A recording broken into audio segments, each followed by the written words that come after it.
Hello and welcome to this Car Pod. I'm Kennan. I'm Filippo.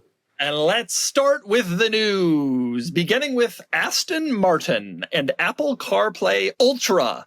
So this is like regular Apple CarPlay, but it's Ultra. Do you understand, Filippo? Ultra good? Apparently, they're rolling out a new Apple CarPlay in Aston Martin models, and it has more functionality. It's finally going to come to the gauge cluster, which Apple CarPlay has been sorely missing for a long time.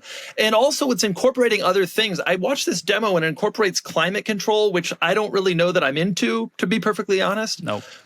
As a guy who's defended screens for a long time, I think that might be even too far for me, because the last thing I need is to go into CarPlay and then slide over on the app screen next to Spotify to find the air conditioner. Right. Knobs, man, knobs. Or at least a separate section for climate controls. But anyway, it's rolling out in Aston Martin models. Do we have any thoughts about this? Well, I have a thought. You know, I mean, I'm sure it will be great. I'm sure the integration into various vehicles will be wonderful. Why did they start with Aston Martin? Of all manufacturers that they could launch with, they chose an obscure British sports car and luxury car manufacturer. Filippo just told me that it's because Aston Martin and Porsche have some sort of early deal with them. They probably paid him a lot of money. Well, I mean, that's great, but how did Aston, like, what were they doing? Starting alphabetically or something? Like, I just don't, it's just a weird choice. No, because then they would have started with Acura. Good point. Aston, I presume they chose Aston and Porsche because rich people and iPhones are inextricably linked. Oh, interesting. I suspect that Aston was willing to do anything for any publicity story, period. The reality is that, so I'm really excited about this because one real limitation of Apple CarPlay, especially if you have a modern car, is that you can't do it any in the gauge cluster. And a lot of modern cars have like navigation in the gauge cluster. Yeah. And it shows this, and like often now in CarPlay, you can show what's playing in your gauge cluster, but you can't use the other features. And it's exciting that you can now actually use Apple CarPlay for your full experience. You can use Google Maps. You don't need to use Google Maps and Mercedes MBUX navigation. You can just do one. Isn't it kind of crazy that like pretty soon, presuming this trend continues, which has been very successful, like the car will basically just come with like the screen will be for settings. Yep. Right. And like basically everybody will just use their phone for all of the vehicle things for both the gauge cluster and the infotainment screen. Like that's already basically how it is for the infotainment screen. Like my Toyota has very limited functionality until you use CarPlay. What'll be interesting is a few manufacturers, Tesla most notably, but Rivian also, and GM as a whole, have said that they're not using Apple CarPlay. They're not going to offer Android Auto, which is the Android version of it, because they think they can build a better experience. The subtext there is that they actually just want all the data of your usage of everything in the car. So I think the big tension will be, do you want to allow a third party, Apple, Google, whoever, to take that over and you then lose a bunch of data about your customers, a bunch of access? I don't know how much tension there's been. I think that... much. Legitimately, there's a reason that GM, one of the largest manufacturers of cars, doesn't offer it anymore. Yeah, but people overwhelmingly adore this feature. Everybody wants it. It's my wife's only requirement when thinking about a car. Yeah, give the people what they want. Yeah. So right. I think that people routinely choose convenience over privacy, and they'll continue to do that. Well, the point is that the automaker wants the data. They want to be able to sell the data.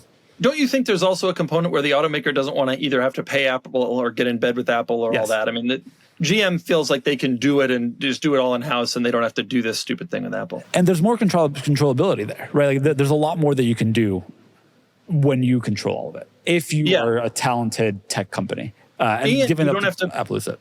You don't have to bend your designs to, because ultimately, like if they're integrating climate control, does that mean that like that'll only really function on cars that don't have a separate climate control screen? Or do you then have to make your climate controls like functionality and buttons work with Apple CarPlay? Like we're going to have to see that as these cars roll out with this feature. It's also a lot of work and requires a lot of computing power. Thinking about it from a second owner, third owner perspective, though, is kind of interesting. It's like, how's the functionality of that going to age? Good. Like, well, I'm sure it'll be great. Yeah, but it's like, but eventually, like, at certain points, I think it will become like the car will become completely unusable because the interface can no longer interface with your new phone that's in your pocket. Oh, sure. Or if we go away from phones altogether, that's kind of a pie in the sky thing. But like, does your car interface with your phone, Kennan? Yes, it does. Only because you added the Bluetooth, the Blue Bus. That's right. So yes. you've had to retrofit to make it possible. That might I be didn't true cut a later, single too. wire. It does plug in. It's true. Well, your point is that it's probably going to be retrofittable in this new thing, and I think that's probably true. Plus, if it's really just app-based, it should just kind of work okay, but I guess we'll see. We'll see. I'm excited for it, though, legitimately. Like, incredibly excited. Ultra. Filippo can't wait. What is our next news story? Bring it on. Nissan. I can talk about Nissan. Filippo and Nissan. Nissan, which will eventually have CarPlay Ultra 20 years from now, is cutting... It has announced a plan, or announced that they are making a plan to cut $1.8 billion in expenses from North America alone over the next, depending on your sources, the reports are a little unclear, but over the next 2 years. They're cutting $1.8 billion with a B. So they lost last year $4.6 billion. And they lost $4 billion. Yeah. They lost $4 billion. Think about that. Sales were a tiny bit up in North America, although we are still below where Nissan sales were 5 years ago.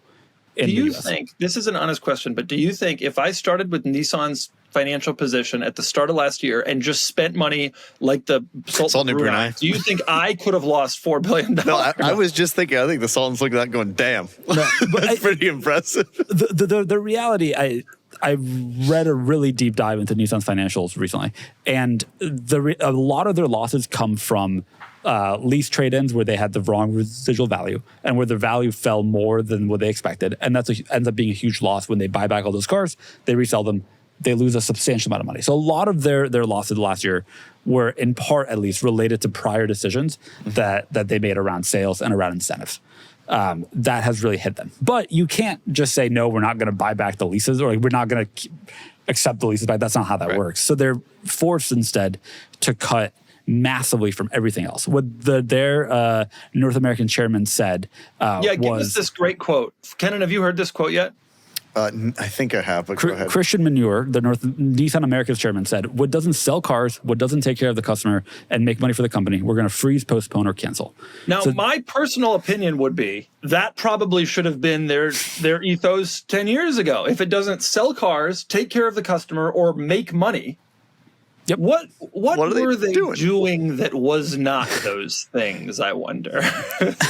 Their cost-cutting plans include certainly some jobs at factories. There's a few factories that they're going to cut a bunch of jobs from. They're going to offer more voluntary buyouts to salaried employees across the board. And fundamentally, they're just not going to invest in... They're going to invest in getting products out to market quickly. They're not going to invest in what comes next with the next generation platforms, powertrains, battery tech, other tech, etc. They're going to kind of pare down to what they can sell.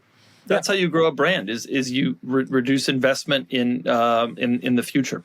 Well, when I worked for an automaker coming out of the recession in 2009, you may remember it, and at one point we had to. One of the cuts they made was. You could no longer send a next day FedEx without manager approval. Do you think Nissan is at that level yet? Oh, I think they've been at that level. They're straight up USPS stamps. They're flat rate.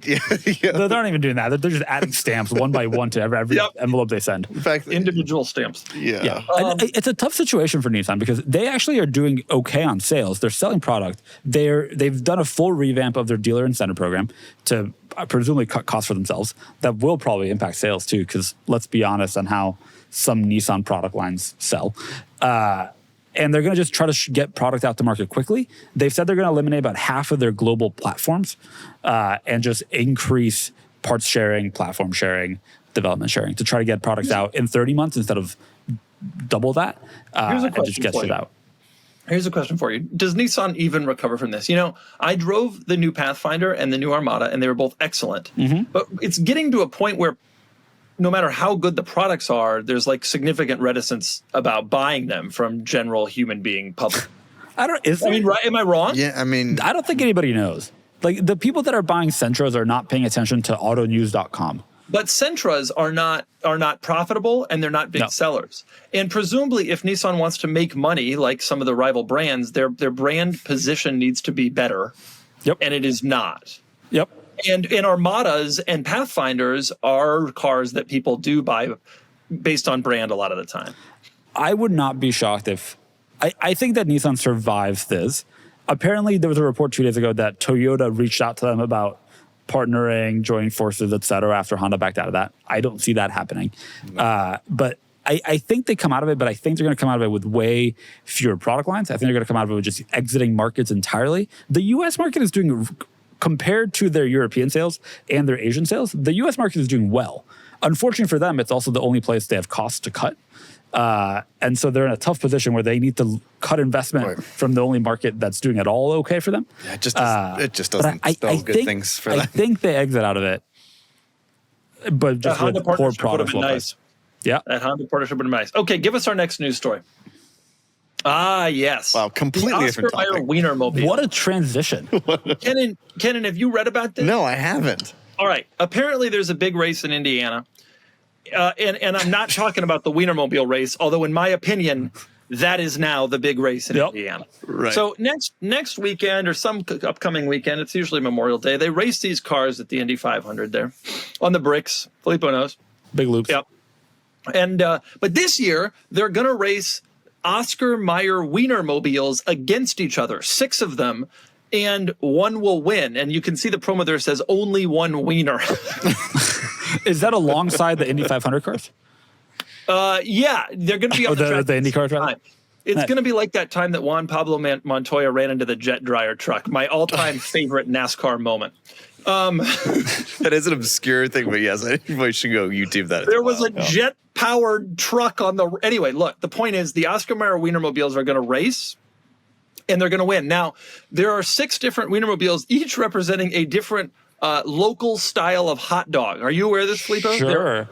They have their own. Now, I know what you're thinking. I didn't know there were different local styles of hot dogs, or at least you didn't know there were 6 of them. Well, they're there. The Chicago dog, the New York dog, slaw, Sonoran, Seattle, and chili dog, I assume. Seattle has a type of hot dog? That's the really surprising one to me. I didn't realize that, and maybe I'm ignorant. It's wet and bleak. It is served with cream cheese. Oh. All right. It is wet and bleak. Have you guys seen this is happening? Have you guys seen a Wienermobile in real life? Yes, there was one in North Park. I saw it drive through. Wow. I could not get a picture of it, so I've been on the Wienermobile personally. I have when I was a kid too. No way. Really? Yeah, I asked if I could drive it, and they said no. Oh, that's disappointing. They told me they took it pretty seriously, the whole Wienermobile thing, and they don't let anybody but the people drive them. They have a title. They're called like Wiener. They got some name, I don't know. And I said, can I drive it? And they said no, but now they're racing them against each other at Indy. Do you think that the 22-year-olds that they employ to drive across the country and hand out hot dogs are the people driving them in the race? Yeah, that's exactly who was driving it. You have to be multi-talented. You have to both be able to hand out hot dogs and drive a GMC Top Kick that's been converted to look like a hot dog. Well, we'll see which dog is most talented next weekend. This weekend. Who are you rooting for, Filippo? The Sonoran dog. No, Filippo, don't. I don't know what that is. I have no idea what that is. Don't embrace your southwestern newfound home. You should root for whoever you want, which of course is the slaw dog. Ooh, wrapped in bacon and grilled on a different kind of bun. You know, with pinto beans. They used to call Filippo slaw dog in college. All right, there's no more we can do with this news story, except, by the way, that Oscar Mayer announced that during the Indy 500, the people there, the fans there, consumed 30,000 hot dogs during that race.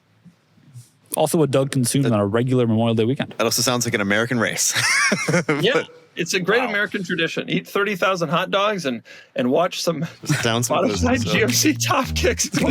This episode is brought to you by Ava. Cars and good credit score go hand in hand. Having good credit can be the difference between being able to afford the car your enthusiast heart desires or not, which is where Ava comes in, helping you build credit fast. Ava is a credit building app that makes it super simple to improve your credit fast, so you can get better rates on loans, pay off debt faster, and keep more money in your pocket.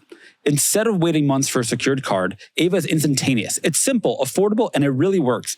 Most members see their credit go up in less than a week. Hello, F40. Ava reports your on-time payments to all major credit bureaus every day to help you build positive credit history quickly. The longer you stick with Ava, the higher your score can go. Joining Ava gives you access to all of Ava's credit building tools, starting at just $6 per month.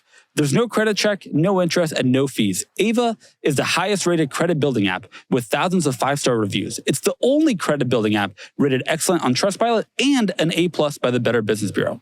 Don't let your credit hold you back another day. Grow your credit score fast with Ava. Download the Ava app, spelled AVA, today. And when you join using my promo code CARPOD, you'll get your first month free. This offer is only for my listeners. Get the Ava app and use promo code CARPOD, CARPOD, to get your first month free. That's promo code CARPOD. Thanks to Ava, and now go get yourself good credit. All right, give us the next news story, please. Oh, yes, the Lexus IS 500. Boy, isn't this sad. They're making the Lexus IS 500 Ultimate Edition, which some people believe, Lexus hasn't announced this, but which some people believe will be the end of the line for the Lexus IS. Of course. Oh, no. Can we move to the next news story now? Kennan, this I is do like like the this last. car. I do like this car. This is the last NA-V8 on the market. That's not true, but it might as well be. Well, the LC 500 was like a word. This is But the that's the small sports it's the same engine, but that's a much better execution. How many more years do you think the LC 500's got left in it? You think that's going to run for a while? You think they're going to be a redesign of that? I hope it's got a couple. Yeah, it's over. You should love this car. I do like this car. You had it on Testa, if memory serves me, and I think we went out and we were both like, "Wow, it's a good engine." That is underwhelming." It was a great engine, but it was just. It was a weird car because they gave it the V8 that we had always wanted in the previous gen to replace the original ISF, and they even gave it the power. But it wasn't a sporty car. Like they never called it an F, to their credit. It was never intended to be like the ISF, but without that much more work, they could have made another ISF, but they oddly chose not to. Yeah. And so it was just a V8 and kind of a regular IS, which was a decent car. So is this, I guess this is as close as we're going to get to that then, with it being the Ultimate Edition? I don't think that it has any specific like really cool upgrades aside from the usual red seat belts it says, and I'm looking on their press release. It's got bigger brakes. An exclusive startup animation, BBS wheels, but they're not doing any Brembo brake calipers, it says. I mean, that, come on. Well, that's a sad note for it to go out on, but then again, it's kind of fitting. I assume the IS is just dead. I mean, the IS, this generation IS came out in 2014.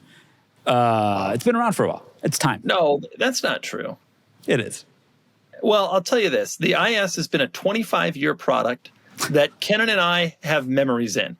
Okay, Kennan had his first kiss with Emily in an IS 300. Kennan took his driving lesson in an IS 300 Sport Cross. Good for him. Kennan put Altezza taillights on his first E46. God, can you imagine? Yeah, a lot of people did that. Yep. Yes, I mean for me specifically. It is an interesting thing. The end of the line, yet another V8, sports sedan thing. That makes me sad, but it wasn't. I mean, the ISF is the one from the entire IS line that I think of as like the great one. It was like it actually. I remember when it came out very vividly, and it was such a different car. And I remember going to the Cleveland Auto Show and them telling me it was an M3 killer, and I was like, yeah, all right. But it turns out you didn't need a killer for the M3. The motors were so bad they blew up on their own, and the Lexus has continued to run. But that's kind of just. I rode in an IS 500 at an IMSA race. They did like a track lap in one of these, and the engine is a V8, and that is all I can say about it. It's a nice V8. I just prefer it in the LC 500. And also, it's not a sporty car. It just isn't. Yeah, but it's still sad. It is sad. Okay, bring us our next news story, please. Ooh. What is that? What do you think this vehicle is? I know what it is, but if you were to ask me and I didn't know, I would say it was AI. I also would say it was AI, and they should tone it down when they should be more specific about their description when they're like telling it to do something. All right, there's a lot going on. This is Toyota's EV, like their main EV. Do you know what it's called? That's the BZ4X. It's not anymore. Starting with this refresh, it is called the Toyota BZ. We made enough fun of it. I'm going to take some small amount of credit for this. You should. Don't you think? It, by the way, is still lowercase mercilessly b. mocked that car's name. Yep. I mean, rightfully so. It deserved it. But now it's just the bzz. It's a lowercase b, uppercase C. Oh, so obviously, as one. To be fair, Scion did this forever. The XB, the XA, the XD, the etc. Now it appears that it's like a much bigger. It's redesigned or something. I mean, it's selling well. Truly just a refresh. Really? But it has a notably larger battery. Range is up 25% for the big battery model. Power is up. What's the mileage now? 314 in the front wheel drive big battery trim. Horsepower is up pretty notably, 50% more horsepower in the all-wheel drive version. Like what, 300 or 350 or something? 338. Dang. 0 to 60, 4.9 seconds. Wow. Okay, this is now a competitive car. What is it? A lot more expensive, or is it about same where? Price. They haven't actually announced pricing, but it's the implication is that it's about the same price, and that there's a new larger screen which is taken from the Sequoia, etc. There's a heat pump now. It's all like the. Wait a minute, we've been making fun of this car on this podcast for like 2 years. This is actually all those changes were the things that we were complaining about. They actually addressed them. It only took them to be, I don't know, 4 years to make the product that's their most important new product in a century, in a decade at least, competitive. Well, but they did it. And 4 years and like 2 years days supply stacked up at dealer lots currently. Yeah. But honestly, those changes will make it reasonably competitive. We talked a couple weeks ago about the new Subaru Solterra refresh. This is the identical refresh, really, which makes it competitive. One other note, the Lexus RZ, which is Lexus's version of this, also got a refresh. And very, very notably, the sportiest trims of that will have simulated gear shifts. So that is like the Ioniq 5N. Yeah. That is to say, a Lexus is trying to be sporty. So they get rid of the IS 500. They're only vaguely an enthusiast vehicle. But now they'll have simulated gear shifts in the RZ 550e F Sport. Some would say they focused on the wrong car. What kind of power does that Lexus have? 402 horsepower and 0 to 60 in 4.1 seconds. That probably won't suck. No, but that's not. That's every EV. Just all of them. Well, yeah, but that's simulated gear shifts, and it's like a wagon. Yeah, and it has it's available with the yoke thing. Yeah. Yep. I'm interested. By the way, the base trim still has 221 horsepower. Well, I mean, but that's true of like the Ioniq 5. All those base trim cars have a low power because they got to do a come-on starting price. Right. You know how it works. You know, upgrades galore in Toyota land. I think that is a much more compelling vehicle, and I am actually legitimately excited to check it out when it comes. Give us our next news story, please. I get to keep talking about Toyota. All right, you're familiar with the Toyota RAV4?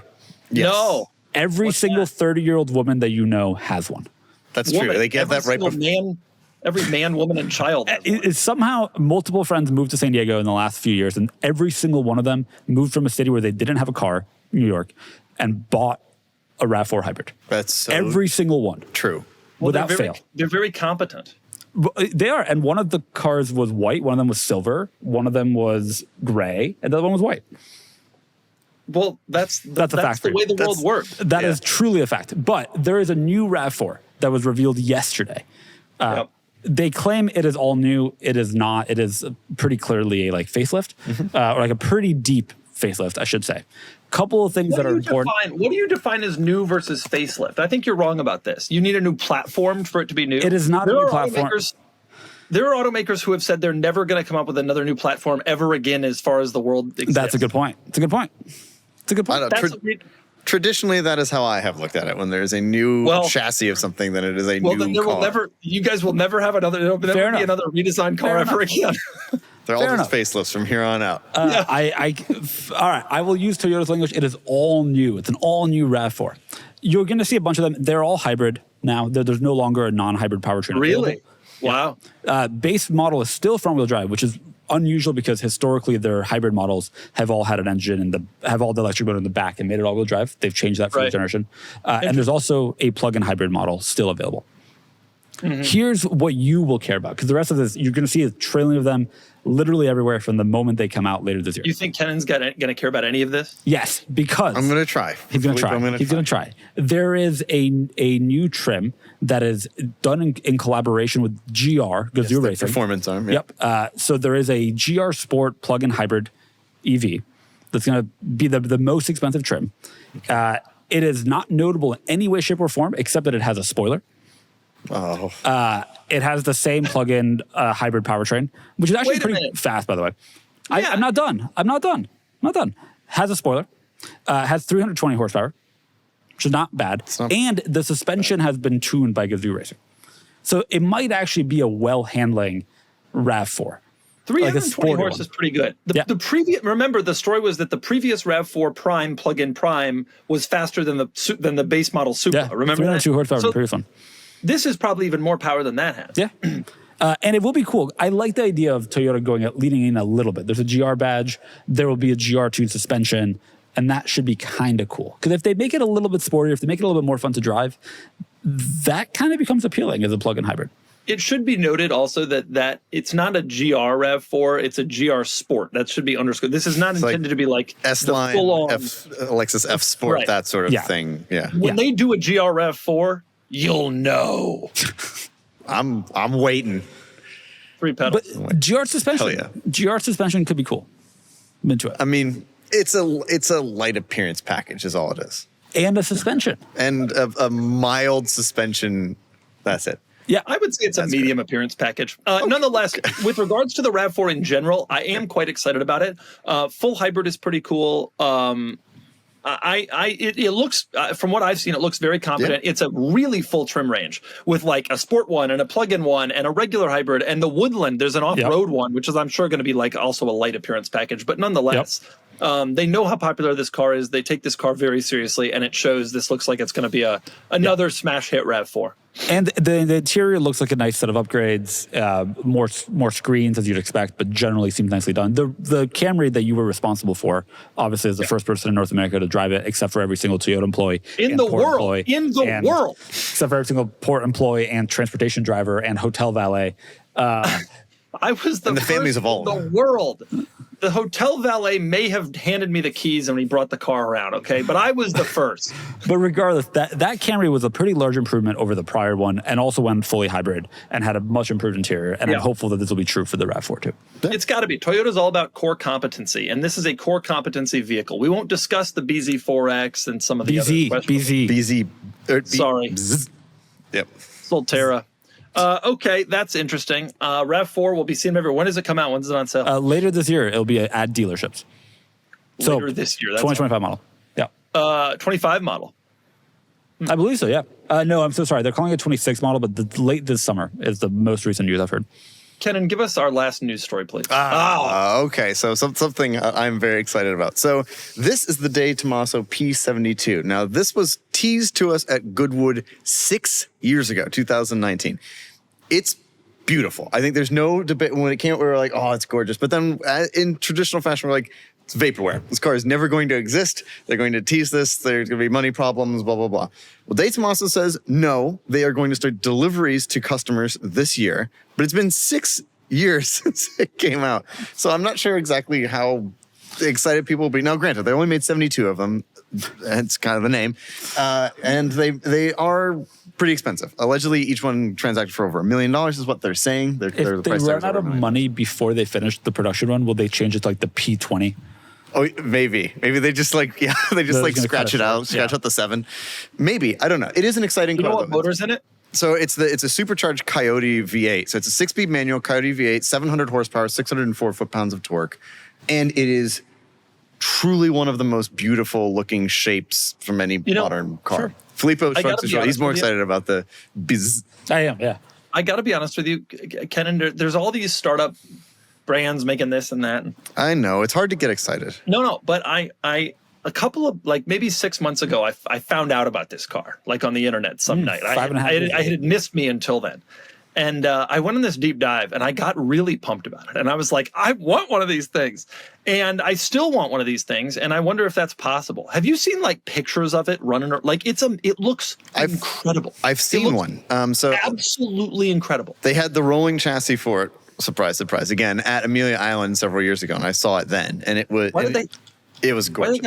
Why do they have a rolling chassis when they got a Coyote V8 in it? Me and you could hook that thing up in an afternoon. Well, some would say it's questionable. At the time, it was vaporware when I saw it, but now it's real, and and there's a chance we see one in Car Week. Who knows? But I agree, it's a combination of very exciting elements, and for a startup effectively a startup brand. I mean, it's resurrecting an old brand, but like it's exciting for it to have the enthusiast things of an engine, an experience, a manual transmission. It not to be yet another EV kind of BS thing that's kind of slapped together as a skateboard shared with a million cars underneath. It's pretty cool. Totally agree with you. I'm like not. It's also a manual transmission. Yeah, you said that. Yeah. I'm like quite impressed with this vehicle. And I think it's really cool. Like, of all the BS vaporware car companies making BS vaporware cars, that is not that. That is cool looking. It really is. It is. So like, yes, it is expensive at $1 million, but look at it. Filippo's underwhelmed by it, but that isn't a legitimate. You don't think this is a beautiful car, Filippo? No, it is. It's a beautiful car for sure. But when you announce it 6 years ago and finally say, we're going to start delivering them later this year, we promise, I'm not interested. That's what they did with the NSX. I mean, love that car. I have very. If they had made an NSX convertible, new NSX convertible, you'd have one with a manual. But this one has a manual. This is great. I struggle to get excited about cars that they build fewer than 20,000 of. You know what? I usually do too, but dude, this of all the supercars, and there's so many dumb supercars coming out now because these companies have figured out you just need to do body work and then put an electric motor on it, and it does 0 to 60 in 1.7, and these cars are all boring. But that is pretty neat looking. And it follows the Tomaso formula. Take a Ford V8, put it in something beautiful, and make it go. Exactly. We assume they aren't coming to the U.S. Are they coming to the U.S.? It'll be show display, I'm sure. Like pretty much all of these very low volume production cars are. But nonetheless, I'm so excited for it. I would really, really, really like to see one at Car Week. It's just pretty. It seems likely if they want to sell any. That's the only place I'll ever see one will be at Car Week. Debt doesn't just show up one day. It builds little by little. Credit cards, car loans, medical bills, and suddenly you're juggling payments and feeling stuck. But here's the good news, you're not stuck. You just need a reset. At American Financing, they help homeowners like you every day. They use your home's equity and roll that high-interest debt into one simple, affordable payment. And they're saving homeowners an average of $800 a month. No judgment, no pressure, just real solutions that put you back in control. Imagine breathing again, sleeping again, knowing your future is yours to shape. It starts with one call, and it only takes 10 minutes to get started. And there are no upfront fees, so it costs nothing to find out how much you can save. And if you start today, you may be able to delay your next 2 mortgage payments. American Financing's salary-based consultants are ready to listen and ready to help. Take back your peace of mind with American Financing. Call American Financing today, 866-885-1881, or visit AmericanFinancing.net/Doug. Check out AmericanFinancing.net/Doug or call 866-885-1881 to learn how homeowners are saving $800 a month on average. NMLS 182334, www.nmlsconsumeraccess.org. Okay, do we have the last news story? Are we actually doing this story? Be quicker than you can imagine with this. This is a Grande Panda 4x4 edition that they have announced / teased at an auto show. It isn't necessarily real yet, but they will be. Every article about it is basically implying Fiat said they're going to build this, but they haven't officially said they're going to build this. It is the 4x4 version of their Grande Panda that's sold in developing markets and in Europe. It's incredibly cool. It's supposed to be a homage in many ways to the original Panda 4x4, which is one of the best cars in the world. Period.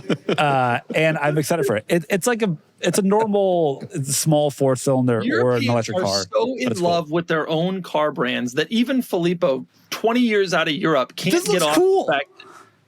It is cool, but the Panda, it's cool, but it was garbage. It's not a good. Excuse me? Ken and I are gonna fight.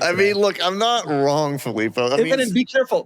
The Panda mobilized his country. His grandparents got to work in a Panda. It's the only way they could keep his family alive. They sold bread in the town square. Well, and they can continue to do so. And this is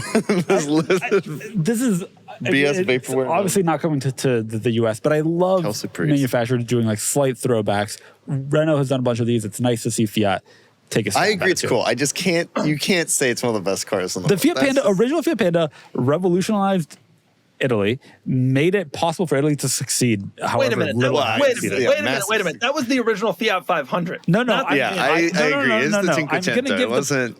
What? Earlier it was the Cinquecento. Later, Italy needed a lot of help. The original Cinquecento came out, revolutionized Italy, and made it possible for Italy to succeed. 30 years later, they had failed so miserably that they needed a second car to come out and help them succeed once again. And then 40 years after that. You're saying that as a joke, but like, kind of. Yeah. Okay. All right. We got to move on to the Talk Cars segment. The Talk Cars segment is brought to you by the fact that I am in a small room. Yes. Very far away. The irony is that you're in a large room. Oh, maybe it's a large room. Nobody knows. The Talk Car segment is brought to you by this weird room I'm in. And people are going to be wondering, why am I in that room? I'm not going to explain it. All right. Filippo, go ahead.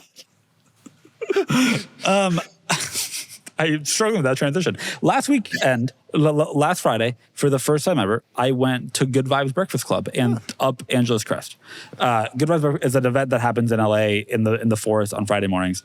I want you skip over this, but I want to underscore this happens on Friday mornings. For those of you in the rest of the country who think that rich people in LA don't do anything, here is your biggest proof of the fact that 100%. They don't do anything. 100%. Okay? It takes an hour to get out there from wherever you, at a minimum, from the base amount to where it happens. There's no service. You can't actually accomplish any work. But luckily for me, every once in a while, my work is to go to car events. And it works out. It was great. We saw Matt Farah there and Zach Clapman. It was nice to see them. And just a bunch of other cool people who have a whole lot of free time on Friday mornings and have supercars. It's quite all Porsches and some Lancia Delta Integrales. And your GTI. And my GTI. And I had 2 takeaways. Yeah. One is Angeles Crest, beautiful place, great road.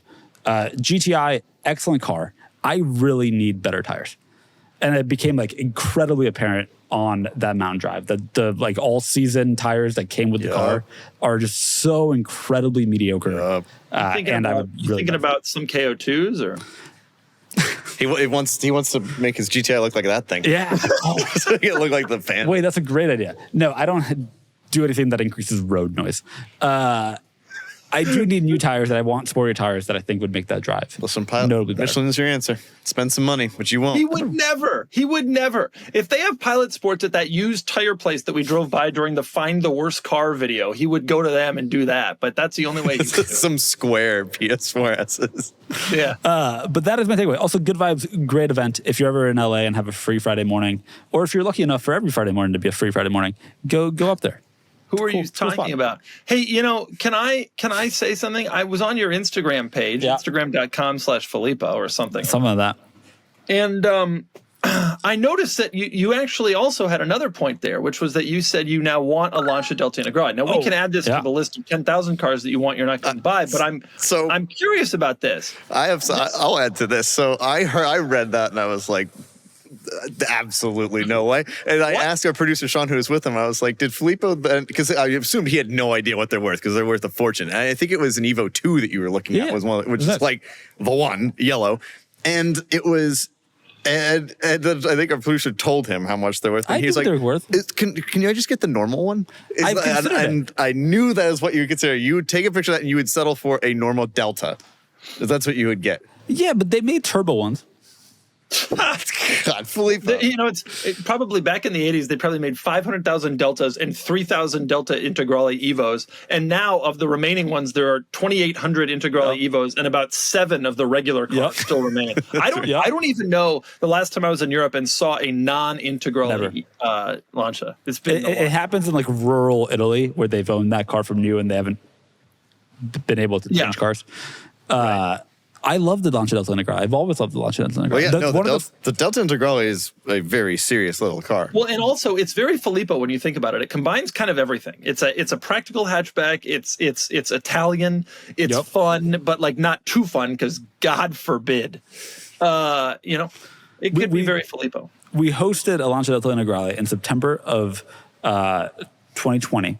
I remember when we first did it, and I wrote that listing for Cars and Bits. I was writing listings at the time, and ever since writing that listing, I have very much wanted. You're talking about this one, the Evo 2. I have begged you, or people in my orbit to buy one of these. No one wants to. Everybody's afraid they're going to be unreliable, and they are correct. And it is very hard to work. The worst part about it's not that it's unreliable. It's very difficult to find people who know how to work on them. It's very difficult to get parts. It's a real challenge to own, as I know someone who has one, and but it is so damn cool, and I wish you would get one, but you won't. Of course not. And that's a shame. No, but it's a real challenge Stradale to own. Okay, nice. Kennan, thank you so much. Hey, That pun was brought to you by the tiny room that I'm in. Why am I in it? Tiny room. It's terrible. Tell us about your experience in the Rolls-Royce Phantom, which is also a tiny room that you can be in. It's a large car or a tiny room. So we have a Rolls-Royce Phantom, a 2004 Centenary Edition that'll be coming to the site very soon, that I did a video on, and it was magnificent. I don't know why I thought that most of those old, like the very early Series 7 Rolls-Royce Phantoms would be just kind of not great by today's standards. Sure. I was stunned the level of soundproofing, the quality of the materials. Like, it has held up beautifully. Now, this one's been very well cared for, but it had almost 75,000 miles on it, which for one of those is not nothing. It's amazing how many of them have some miles on them. Because it's just so drivable, and it is such a pleasure. I mean, cars would go past me, and just like in the Series 8 that I drove, I couldn't really hear them. Like, you're not disturbed by anything. And the power is good. It has there's a button on the steering wheel, which I think is called low. And you press that and it puts the car into first gear, because otherwise it defaults to second to start, so that it's smooth. As you should. And in first gear, like you get on it and it's not slow. 5.9 seconds to 60 is like what it, which is impressive for a car that weighs as much as a small aircraft carrier. Yeah. And that doesn't do it with any drama. It's also impressive because when you floor it, you go that fast, but it doesn't, I mean, it's not that it doesn't feel like you're being, like an STI where it's like loud and, all fuzzy. Exactly. I mean, it's a V12, but purely for smoothness. Like that it's not for performance necessarily, for smoothness and torque. And I was just blown. Granted, the technology is not that great. But the whole point I'm making with my video is, for less than the price of a new base 7 Series, you could have Rolls-Royce's best. And also, the car was very significant. When you think about it, it's such a confident decision. Yeah. Imagine, like, when BMW took over, they wanted to like really reinvent Rolls-Royce and make it cool, because it was kind of an old person brand. And so they did it with the Phantom, and they were like, we're going to make one car. It is going to be the Phantom. It's going to have a 12-cylinder engine. You're going to be able to choose lots of cool options and stuff, 40,000 different paint colors, but we're going to make one car. And it's going to look like that and have that level of presence. It's hard to really explain now, because the Phantom has become so normalized over the last 20 years, how insane of a thing that was when it came out. Because the Phantom, the predecessor was the Silver Seraph, which was a relatively tame, understated car. And the predecessor to the Seraph was the Silver Spur and the Silver Spirit, which had been on sale since 1980. And they were also tame. The Phantom was Rolls-Royce coming back and saying, we're going to own this. Like, we're going to kill everybody. And it has. And I think the reason its values have held so well, in part, is because it's just, the style is just so unmistakably, insanely, it's still cool. It's still cool. I totally agree with that. It was, I mean, truly, before then, and also, like, before then, don't forget, the Phantom existed basically as a car for heads of state and dignitaries. It wasn't really available to the public. Right. And so they instead decided to make this ultimate car, and it was so good. They were just, it is unfathomable to me how much it reinvented Rolls-Royce, because when you close your eyes and you picture Rolls-Royce, the Phantom is what everybody pictures. I mean, do you talk about the R8 is a successful halo car? The Phantom changed Rolls-Royce's an entire company's perception, really. Yeah, and Rolls-Royce, the perception of Rolls at that time was not particularly strong. I mean, it was a dying brand without new product that was kind of a joke. Like it was beautiful. Everybody knew what a Rolls-Royce was, and it had this like luxury perception, but like you didn't want one. You just kind of like, it was like kind of a cliche to talk about. Like, oh, that's as expensive as a Rolls-Royce. Like, you didn't really want to have the car. And then that thing. Right. And then also, I mean, Bentley at the same time then went their own way and did their thing with the Continental GT, which again revitalized that brand. And when you picture Bentley, most people close their eyes, they picture Continental GT. Absolutely. It's just interesting that the two German companies ultimately that decided which direction these companies would go in. Yeah. Kind of figured it out. After an enormous, protracted, long battle, they both wanted both companies. And there was an enormous fight between the two, which ended in the most bizarre decision ever, which was Volkswagen was given both brands for a few years and then kept Bentley, and BMW reverted to Rolls-Royce after like Volkswagen got 5 years to play with them. It was so bizarre. Yes, and then BMW got like the naming rights, and then but that was for the aircraft manufacturing. Like it was such an odd. And it was weird that those two brands were fighting over these companies that weren't really particularly valuable at that time and didn't really add all that much. But in the end, they've both done a good job of of making this company succeed. And Rolls-Royce is really something again. Absolutely. And I was just stunned and to drive the genesis of that, like that year, it was just so remarkably good. Even getting back in my E39, I'm like, wow, this is nowhere near as nice as the Phantom is just that level of nice. And I have to say also, I love pre-war cars because I like big cars with like big engines. That's what and that are very refined, and that is kind of what the Rolls-Royce. That's what it feels like, and I just absolutely adored it. I also love the comparison to the current 7 Series, which is the base one is the same price. Yeah, it's also the current 7 Series has taken a lot of like ethos from that first Phantom. Like it's slab-sided, huge grille, upright grille. Like it's like taking a lot of design cues from what they rolled out 20 years ago. That's right. To be luxury. All right, guys, real talk. Brunt Workwear is back as a sponsor. And while I've not always been a boots guy, I have to say that these boots blew me away. I got the Marin boots, and the second I put them on, I was like, wait. Am I even wearing boots? How are they this comfortable? Most work boots feel like concrete blocks for the first week, but not these. No break-in needed, just straight up comfort and durability. They're made for more than just walking. Instead of wearing them around for the uncomfortable break-in period, I was walking around my house wearing them like sneakers, just good-looking, real boots with actual comfort. Brunt was founded by a guy named Eric Gerard, and he grew up as a salt-of-the-earth, blue-collar guy and built this brand for real workers. That's why these boots are named after guys he grew up with. It's personal, and it shows.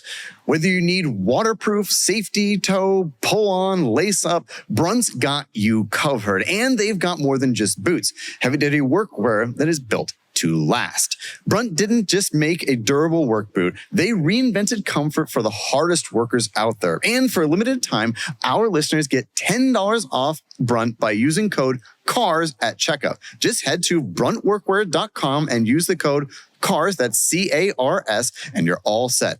After purchase, they will ask you where you heard about them. Please support our show by telling them that you heard about them from us and enjoy your pair of Brunt work boots. The last thing that I want to talk about in our Talk Cars segment here is that I have driven across the country. I spent 4 days on the road, grueling days. I stayed in a giant pyramid, and I drove across the country just so I could be here in this tiny room. And boy, what a room. How was your drive? It was fine. I drove across the country in my Toyota Sequoia. I now have 12,000 miles on my Toyota Sequoia. It's driven across the country thrice, and it hasn't had any issues. 12,000 miles means that 10,000 of those miles have now been driving across the country. Yes. Yeah, I don't really use it much otherwise. So it was a good purchase, I think. It was a great decision.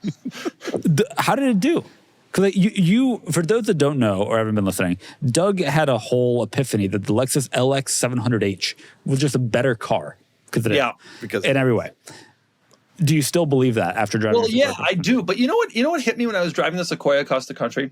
The Sequoia is about as a Republican car as you can get. You know what I'm saying? While still buying a car that's made by a Japanese manufacturer, yeah. Yeah, but a lot of Republicans do that. And it was built in Texas with non-union labor. And they got camo fenders and camo and when you start it up, it goes for like a minute. You know? It does, yeah. I'm serious. It's really embarrassing. And so like if I was driving across the country in that LX 700H, I'd look like some California dweeb, refined loser. But considering what you just said, that 10,000 of the 12,000 miles on the Sequoia have been on this drive, don't you think it's better that the thing like just works in Oklahoma? Like I pull off at a gas station in Oklahoma, you know what I mean? On the Interstate 40 there, and a guy there, a cowboy, filling up his 3,500, his 7.4 liter V8 GMC from the 90s, and he gives me a nod, and I give him a nod, and we both know, you know what I mean? You know, you know what I'm saying? I know what you're saying. It does play kind of everywhere except for refined areas. Yeah, Respect. Talk to me about Interstate 81 in Virginia. Oh yeah, no, you know what I hate, Filippo? You ever driven through the East Coast? Jeez. Yeah, I have. I really, really have frequently. Boy, you know what I learned on this drive is that the worst thing about driving on the highway, and the truckers already know this. Truckers, you listen to this podcast, I got you one here. The worst thing about driving across the country and on the interstate is city people. You know what I mean?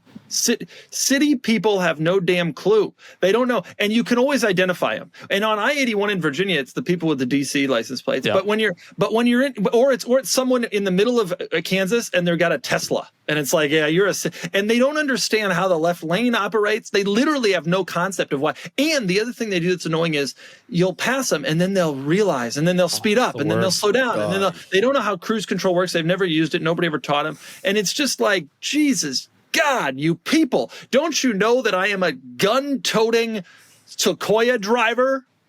Hey, you did not purchase the gun safe option, so missing out. Well, you know what? The gun safe wouldn't be big enough anyway to contain the type of long guns that me and my Oklahoma brethren. Your arsenal 50 cals.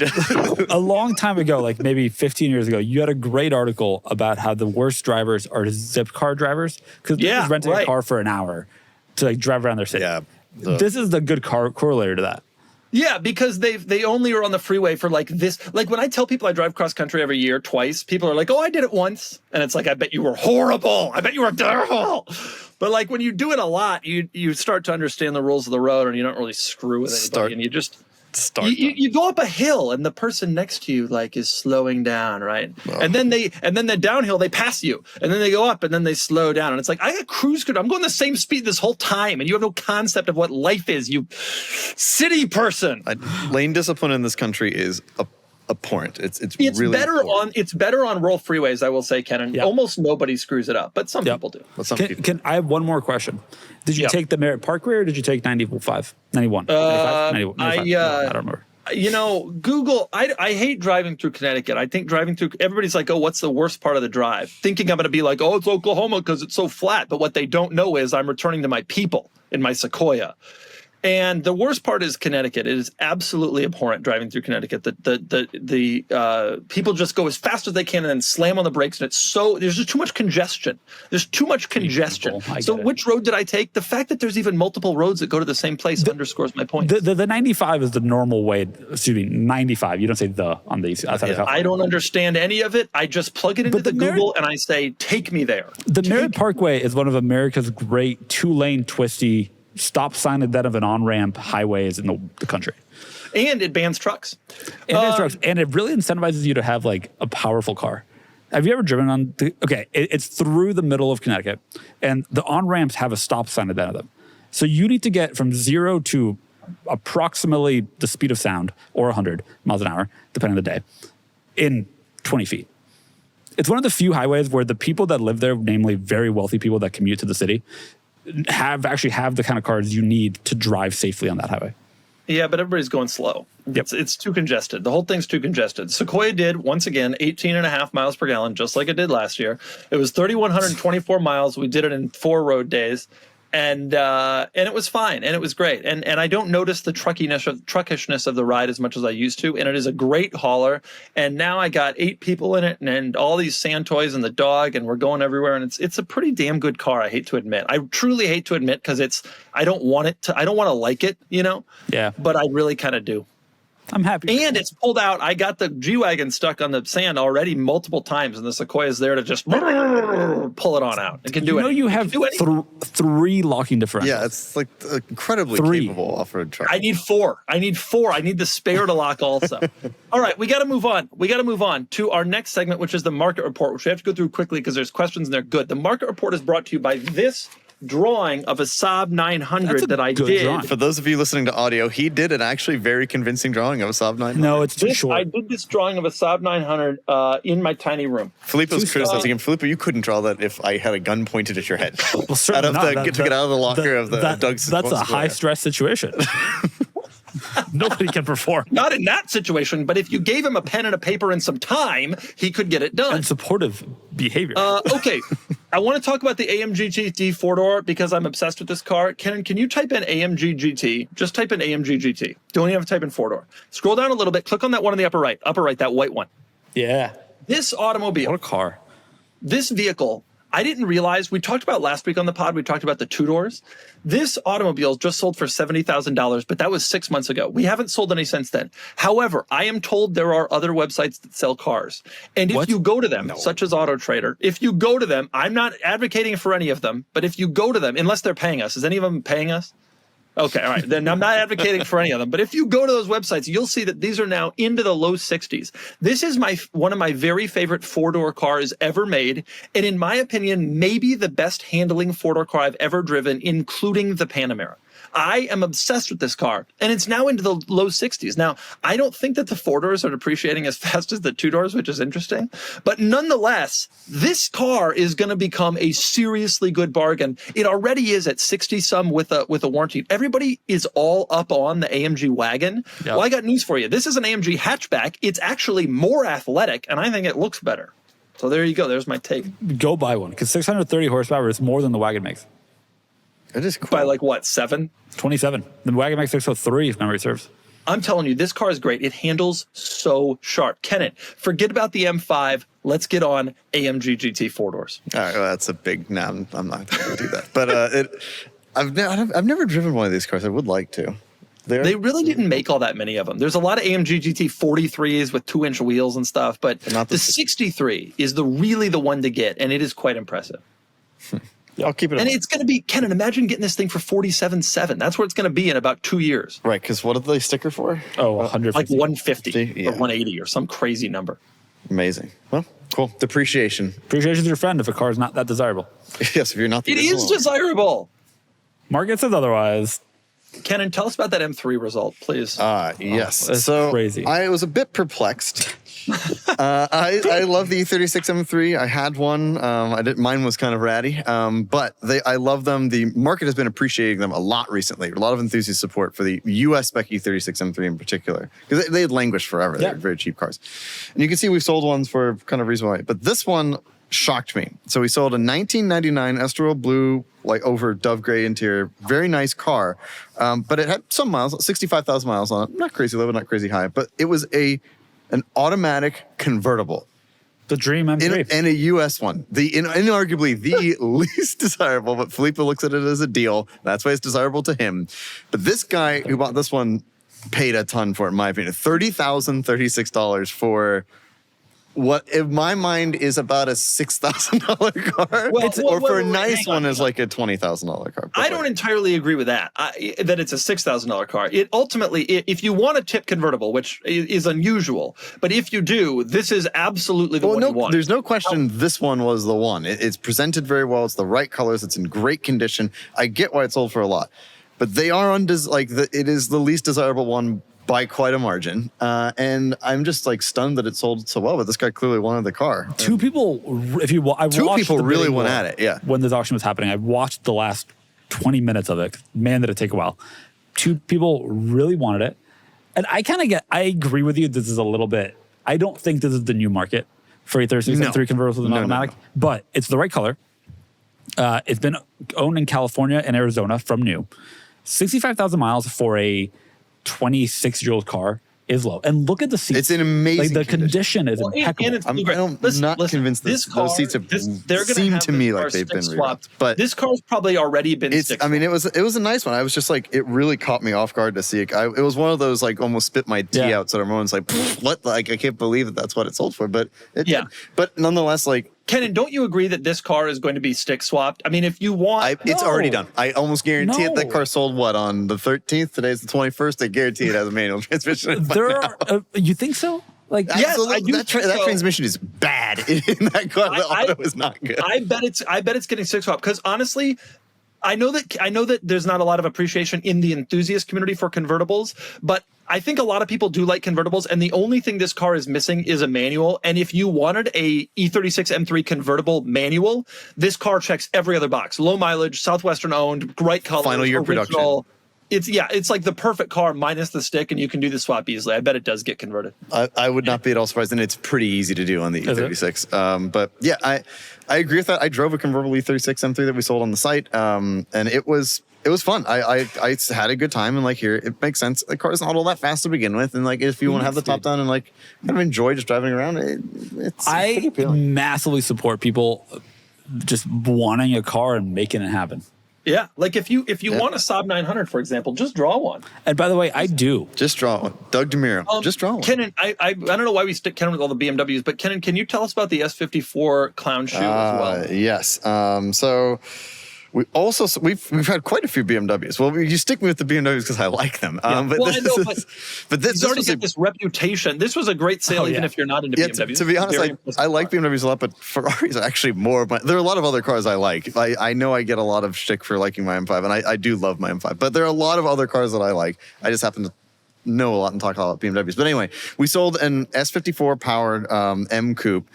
This one was in the launch color, which was Phoenix Yellow, which is not everybody loves this color. I happen to think it is really special and really cool, and they are quite rare. This one had 42,000 miles on it, one owner car. It was the one to have, and it sold for real money, $80,500. Now, M Coupes have come down quite a bit in recent years, but this was the one. And so it's like this and an Estoril blue one are the only two like that are kind of go head to head. But like this is a really special car, and it sold for real money, and I can't say I'm at all surprised. I knew it was going to sell for big money, and it did. Boy, did it. Yep. It deserved to. It's sad, man. I remember when these weren't that expensive. I mean, the thing is, the S52 shoe is still very attainable, and like it's a very good driving car. The S54 is more special, and it is a better engine, and it is the S50. We don't talk about this enough. I think we mentioned it once on this pod, but the S52 shoe is probably one of the great bargains in the car biz. It looks basically the same, unless you know, as Kennan and I do, how to tell them apart. Filippo doesn't. I've taught. Of course, I do. It's by the badge primarily. Well, that's one of three ways that me and Kennan can tell them apart. But realistically, like it's the S52 motor, although it was not tremendously powerful in the E36 M3, this was a smaller car, and it's really kind of a rocket ship even with the S52. And the S52 cars are really cheap. They're like 15 to 20, right? Yeah, I mean, we sold this red one for $15,750. That was in August. Meanwhile, the S54 car is selling for 80. Yeah, I mean, Now, granted, special series of circumstances because it really had everything going for it. Yeah, but, I mean, this one bid to 15.6, and this one had 161,000 miles on it. So. Okay. But I mean, nonetheless, like this one sold for 23.7. Yeah. 170. I mean, like, and I've only driven the S52, haven't driven the S54 shoe yet, but I loved it. It's a really fun, good torque. Like, engine sounds great. Like, it's hard to argue with, especially for the money. Yeah, save your money, agree. Filippo. That's what you'd want to do. I would certainly buy an S52. You get no world where I'd buy it. You should consider one. That's a coupe, or that's a hatchback. You should consider that. I strongly consider the 3.0 that we had, or 2.8 that we had in the office for a bit. Oh God, you just step up to the real one, Filippo. Okay, we got to move on to the questions because there were a lot of good questions this week, and I'm going to keep in this pod to an hour 15, no matter what it takes. The questions are brought to you by the S52 clown shoe of its day, the Saab 900, which I love. Can I have a Saab 900? You could. I'll mail you this drawing. Thank you. Is that wonderful? Yeah. Okay. The drawing has actually a V8. It's in my mind. So I'm going to do the questions. There are great questions this week. We're going to fire them off because we got a lot of them. From Germany 21 for Kennan. There's a two-parter, but the second part is the good part. For Kennan, would you let your future wife drive your M5? Absolutely. Yeah, I would have no problem. Would you let her drink water in it? Yes, I would. What about soda? Coffee? Now we're starting to cross the line. What about eating something not crumbly? Yes, on road trips. What about eating something crumbly? Like what about a granola bar? What about a Fig Newton? That's not crumbly. That's not crumbly. But it kind of is, right? There's like little crumbs of that, but then kind of not. Fig Newtons are small. Like, how are you eating your Fig Newton with a knife and fork? You would do like 3 bites, I think, and some of those bites there would be little. Fig Newtons are small. They're small. That's a 2 bite max. Like you bite one. Your wife is small. Have you met Emily? God. She's got a little mouth. She takes 4 bites of a Fig Newton. It's superstition. Our culture. Okay. Yes, so I would. It is a car. I do use it as one. I know I am very particular about it, but I especially on road trips, like it's fine. I have no problem. Get him out of the comments. Make him stop looking at his computer. He's cheating and looking at the questions. He cheats at everything. It's unbelievable. Okay, Kennan. All right, here's a good one. Somebody just gave us a bunch of would you rathers, and I'm just going to fire them off, and I want you both to answer, and I'll answer 2, and then we'll move on to the next one. Okay. F430 versus Gallardo. F430. Both eager or both stick? Doesn't matter. Does it matter? Yeah. Really? I think it does. Okay, they're both stick. Both stick. Gallardo. What about if they're both eager? What? You take a stick Gallardo over a 430? Are you out of your mind? Yeah, the 430 6 speeds are like I like them, but doesn't feel quite as right, and it negates most of the purposes of the Manatino. Like, it doesn't really do anything then. That is one of the craziest takes I've ever heard in my entire life. And I don't know, manual V10, it's a rare breed. I'd be like you, manual V10. This is insane. You said 430, right? For both, correct, regardless of transmission. For F1, Okay. I'd think I would honestly choose an F430 F1 over a manual go-kart. Yeah, but the E-gear in the guard is really bad, and then the F430 F1 is We We were Perfect. supposed to go fast on these. Okay, What next was your one. answer? F430. Next one, early NSX versus early Viper. Early NSX.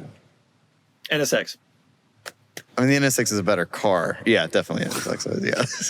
But it's close. It's closer than it should be given their price differential, to be honest. Yeah, 2X. Because the NSX is double the money, and I wouldn't choose it double the double. I agree. New Audi RS7 versus BMW M8 RS7. RS7, hands down. Okay, I will say we had an RS7 Turo rental when we were filming some videos in Seattle, and it was the first gen RS7. And I was fairly disappointed, but I think I'd be disappointed by an M8 too. So RS7. For a lot So more money. which disappointment is not going to be as bad? RS7. Okay, here's a good one. Kennan, here's a good one for you. Original Audi R8 versus Shelby GT350. Oh, that is a tough one. That's a tough one. I think I probably would go for the R8. I like the GT350 a ton. It is a lot of stigma to deal with. What if it's an R8 tip? And those motors are very fragile. Oh yeah, I wasn't even thinking a tip. If it's Oh, a it's a tip, tip, R8, I'd probably obviously. pick the Mustang. Yeah, I'd pick the Mustang. I would pick the R8 though over the GT350. But when I first saw that, I was like, original R8 versus a Mustang. That's stupid. And then I looked at, that's a tough one. It's actually tougher than you might think. Filippo, what's your answer? I would pick, if it's a tip R8, I would pick the GT350. And by the Yeah. way, price point wise, it would have to be a tip. But otherwise the R8. Yeah. Here's one that'll be half the comments. E46 M3 versus new M5. New M5. Kennan, you can take the M3. Go ahead. Come on. Yep. E46 all day. Filippo? I'm thinking. Oh my God. The E46 is no longer depreciating. It's on the appreciation curve. The M5 will depreciate a lot, and you'll have to suffer with that, and that's worse. And it'll probably be equally as unreliable, let's be honest. I think I'd choose M5. Yikes. Okay. It's actually usable for my life in a way that the E46 is. Manual. I know, Manual. I know, No manual I know, on that. I know. Oy. Yikes. Okay. Could have been Next SMG, question. By the way, that question is from Kendall. Next question from Liberty. What car company has the worst naming structure? So he's asking, is Audi or BMW, or is Audi or Mercedes-Benz worse? Filippo, what do you think? I mean, they're both bad, right? Audi has been the most variable, and that makes it bad. Once you start naming cars the Audi A430 or A450, 60, 70, and it has no connection to anything, it's bad. However, don't forget EQS SUV. Point taken. And also, Audi has changed again for the i5 being electric and the A5 being electric and the A4 being, nobody knows anymore because they've broken their own rules. At least Mercedes is consistent with poor naming. Yeah, Bad the Audi naming, now but it's consistent. even odd and But it's not actually, because the A6 is available both. And remember the e-tron SUV and I do. That was bad. Yeah. And then And they also had to the- name it the Q80tron because surprise, surprise, they came up with more than one electric SUV. I don't know. I still don't know what BMW did do with the iX. Is it just because the people who came up with the original naming structures have since retired and now new people are just like screwing with it and they don't realize like there was like a way that there was no original naming structure. They thought it was electric car for brief. I think the new people just washed their hands of it. It's not a brilliant naming structure, unlike Saab, 900. whose naming structure was absolutely brilliant. Do you know what it is, Filippo? The 900, the number of digits after the 9 is what mattered. There was the 90, and then there was the 900, and then there was the 9000. And rather than name a car the 90,000, they just called it the 95. And if you've ever wondered why the 95 is called the 95, that is actually and truly the answer. Wow, such a successful naming strategy. They're thriving today. Well, products matter too. Products do matter. The products were good. Kennan and I. They were good at the end. They were great. We almost bought a 94X together new. We actually That's went true. to the factory in Mexico. We did a factory delivery thing, and then the bottom fell out. What can you do? Of the market or of the car? Both. The car. Yeah. Car. Yeah. Blue Okay, headlights, here's a though. question from ACR 600 BHP. The questions were so good this week. Here's a question. Do you remember any standout cars driven by students at your high schools? Were there custom cars, crazy first cars that people got in trouble with? I remember some. My friend Ryan had an E39 M5 in high school, parked that in the senior lot. It was one, but it was a Porsche Cayenne Turbo. My friend Becca had a Cayenne Turbo, a first-gen Cayenne Turbo. There was, like, at the time, I mean, I was in high school in 2009 through 2013. There was, somebody had, my friend Lee had a face of 100 Series Land Cruiser.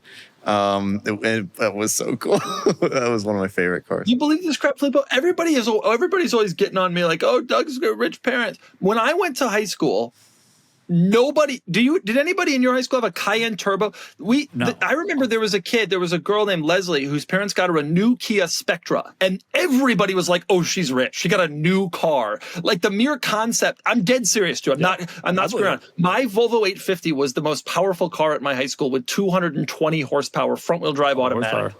Oh, that reminds me. There was a GTV6. There's an Alpha. How weird. That made it. What was it like in Madison, Wisconsin? There, we lived in a city, so I walked to school, as did most of my friends, and you could park, but you had to park a mile. Basically, I lived about a mile away. You had to park most of the way to my house to actually get a parking spot. And so some kids drove, but nothing that special. And teachers also parked in that same stretch. And there was a substitute teacher that had a first-gen Cadillac SRX that sticks with me. Oh yeah, those were somebody good. had a. What was it, Filippo? What was the name of your high school there in Madison West High School? Madison West High School. All right. Okay. Madison West. Yeah. Okay. Okay. Nobody had anything great. There were a bunch of weird, quirky academics own these and then pass it on to their child car. Is that a cemetery there next to your high school? Yeah. I walk by that cemetery every day. Oh God, that's morbid. Jesus. No, it's just fields. Kennan, right in the cemetery, there's a golf course. I swear to God, they were like, "Hey, you know what? We've already got grass." What, are they gonna hit somebody? The golf course is maybe a mourner. You have to whisper 4 there when you. The golf course is past the cemetery. They don't intersect that much. Wait, I'm looking at the street. I'm looking at satellite. They're right next, looks like hole number 7. You're hitting it amongst the gravestones. Incredibly, there were actually 2 cemeteries, and I was referring to the other cemetery across the street. Oh my God. Okay. I've always heard these stories about these people who in high school, there were all these incredibly nice cars, and I'm astonished that it ever happened. I would never buy my high school student up any of these vehicles. I mean, don't forget, the Cayenne Turbo had depreciated pretty significantly by that point. It wasn't that expensive of a car. The E39 M5 was it's still 500 horse V8. It's a 500 horse V8, and Ryan's got a 4 horse V8. Yeah, that's true. What's more shocking is the parents' decisions that their kids have these cars, but we never got in an accident. 16-year-old have any of this stuff, even if they could afford it with their own money. And nope, you're getting a Hyundai Santa Fe, first gen with the grab handle on the tailgate. Filippo knows what I'm talking about. I know exactly what you're talking about. There were a lot of Civics, though. Yeah, lots of stuff. Sure. The people that drove to school were the ones that lived a little bit further out, and they had hand-me-down. Yeah, well, I didn't. Imprezas. I didn't have a car until February of my senior year. I drove my dad's Chevy Malibu Max to high school. It was green, and it was. I walked. It was uphill on the way home. Both ways. No, it was only uphill one way. It's quite downhill one way. You know what I was thinking about when people say that uphill both ways? Okay, you're here and your high school's here. If there is just one hill that goes like this, it's uphill both ways. Then it's technically uphill both ways. So really, okay. All right. I want to do 2 more questions, maybe 3 if they're really good, but 2 more questions. One of them is, for Kennan and Filippo. Before Cars and Bids, you guys didn't have a very large online presence. How do you like being on the podcast and interacting with fans in your everyday lives? Well, it's a good question. I did do stuff online before with E39 source and stuff like that. So I did meet people, and actually a lot of my friends that way. But it's really nice. Everybody who's come up to me is very gracious. And if you ever see me around, just come up and say hello. I don't bite. But everybody's been really nice. And it's also very, it's really heartwarming how many people listen to the podcast and enjoy listening to us just. I mean, this is what we do anyway. We just talk about cars. We don't have a news segment necessarily when we talk cars, but I do. Filippo likes to work in as much car business news as he can into every conversation. Mm-hmm. But no, I'm just touched that people listen to us and enjoy listening to us, and I'm very appreciative for it. So, and I have a good time. I get to hang out with my friends. I will say, I'm always happy to talk to people, and I love talking to people about cars. I just, in my head, this is just the 3 of us chatting, and I don't think about the fact that 250,000 people a week listen to us. It just doesn't What, It's just what something about, we do. okay, fine, but what about I come to people work. coming Some the days I street? record a podcast. What about people coming down the street? Because Kennan said he doesn't bite, but you do. Filippo bites. What? Be careful. No, I'm Filippo always bit a having a guy. chat. Filippo got arrested in 2014 for biting a guy. This was in Tallahassee. It was, Right. That's right. He had to wear that muzzle misunderstanding. for a while. It was a misunderstanding. The judge said it would never come out. No, I love talking to people when they come in and say hi. Please feel free to say hi. Like, I don't think about this as I don't think that I will ever get. I do get recognized when I go to car events. It's not like a thing that I think about. I legitimately just come to work and do the rest of my job. And then sometimes that includes filming a podcast. What do people say? Like, do they know how to say your name? Yeah. But $20 says they don't know how to spell it. What about Kennan? What about you? Do they ever call you by the wrong name because your name is odd? No. Everybody calls me Kennan, which is very, very nice. I realize it's a weird name. My father's Ken. My father's name is Ken. My mother's name is Nancy. Kennan. That's where it comes from. I will say, the other week I was at Cars and Coffee here in San Diego, and somebody stopped me and said, "Oh, you're from the Smoking Tire," and I'm honored because Zach Clapman is incredibly funny. So if they think that I'm him, right. Zach is one of the funniest people. and also if they think that I'm Matt Farah, I'm also quite okay with that. And I love Matt. Works out the way. It's one of the only, I love the Smoking Tire. It's Okay, next question. I want to do one, maybe two more if you guys are lucky. Next question, Doug from Big Toe Ghost. Doug, with an unlimited checkbook balance, is there a vehicle you would buy just for the investment? Not to drive, not to take Cars and Coffee, just for the investment. Kennan, I'll let you take this one on my behalf. Let me calculate that. Carry the one. No, I don't think there's one car you'd buy because you like to use your cars, and that's like I don't. Things. If I'm going to invest, I'm going to invest in stuff that I think will appreciate better. Like my burgeoning art career, really. You need to sign it and number it 1 of 1. Yeah, you know what? Some lucky fan is gonna get this. Oh, okay. I thought I was getting it. No. Now I'm realizing what I could do with my power here. It's a good honestly, it's signature. a pretty good drawing. Yeah. I kind of want it. May I have the first one? You know what? We have 2 originals in the office: the Courier GT and the. You can have what I would refer to as my prototype. Oh no! Which was. I'm glad you value our friendship so much. We share our birthday, and this is what you've gotten me. I should also note, yesterday when you all are listening to this was Kennan's birthday and Doug's birthday. Happy birthday. It's a great day to be born. Happy belated birthday. Kennan, how old are you? You're like 40 or I'm 40. Somebody is. I'm approaching my mental age of 75. So we're every day a day closer. Kennan is turning 30 on correct. the 22nd. Is that right? Doug You're turning 30? That's correct, yep. What are we going to do? Filippo, you got him a gift? Yeah.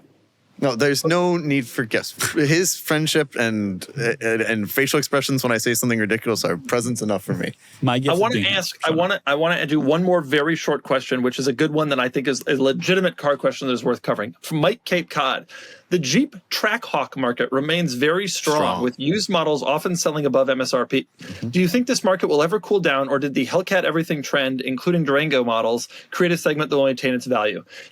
I got to be honest, when the Trackhawk came out, you guys can weigh in on this, but when the Trackhawk came out, I was like, this is going to be the best $38,000 used car, because that's what happened with the Hellcat, and it's a Dodge, and they all lose value like crazy, or a Jeep, but the same. And boy, did they not. You look at Trackhawks, it's wild. They are still selling it about MSRP. These are 5-year-old cars now. It is shocking. I've always wanted one. I'm astonished. I don't understand it. Me neither. I guess I understand. They didn't make that many of them. That's right. And there's really no comparison point for it, if that's what you want. Well, the Durango SRT Hellcat. But that also is helping it's value like, incredibly To be fair, well. that was limited production until Dodge said they weren't going to make a 2023 model and then did. Well, that's that. You know what? You're taking a position. That's a lawsuit. I'm not going to get into that personally. All right. I don't need a cease and desist, for God's sake. It's okay. But, Dodge doesn't have the money. But regardless, that market has been incredibly successful, despite the fact that the cars with that motor have depreciated pretty significantly, except for the really special ones. I don't understand it personally. I'm astonished that it happened, and I wish I had bought a Trackhawk new. I could have been driving around losing no money except on fuel, where you spend $46,000 a minute. It's also interesting because other manufacturers have made incredibly powerful SUVs. Yeah, the AMG, all the AMG SUVs, the X5M, they're all huge and they drop incredibly. And EVs are incredibly powerful, although I suspect that the market for Jeep Trackhawk and a Rivian R1S quad motor is Yeah, but the Zero point overlap. is the same. What is the thing Right. driving the Trackhawk's value? It's the power level. You think? And so And it is a why big is that V8, but- individual vehicle so Yeah. so valuable? I'm annoyed by it, honestly, as an enthusiast who wanted to see those in the 40s. I agree. I don't want to buy one, but I want it to be an option. Right. You want someone in the group to have one. Yeah, like if It's I supposed to be want in the to world. park something next to my Sequoia and my gun rack and my frame poster of Trump, I want it to be a Trackhawk. And right now, it's not an attainable price point. I know, it's sad. It's a damn shame. Yeah, if the economy collapses, maybe it'll be more affordable. I don't think so. It doesn't seem like that's holding it up. Okay, Filippo, do you have any final parting thoughts for us? It's nice to see you in a small room, big personality, small space. It's nice to see it happen. And also, of course, this podcast is brought to you by Cars and Bids, the best place to buy and sell cool cars. I'm glad we're working that in right at the end when everybody's turning it off. I try to do my job Great. well. We did a great job getting our name out there today, and I can't wait for next week. Next week, we'll put it about 4 minutes earlier, at the Ooh, at the smart. 1 hour, 12-minute mark. Smart. Right, Also, best- happy birthday to you, Kennan. Happy birthday to you, Doug. Thank you, Filippo. What a best special day. Best podcast we've ever done. I can't wait to see what art you come up with next week, Doug. I can wait. Draw us something good. Give me good. Goodbye, everyone. Goodbye.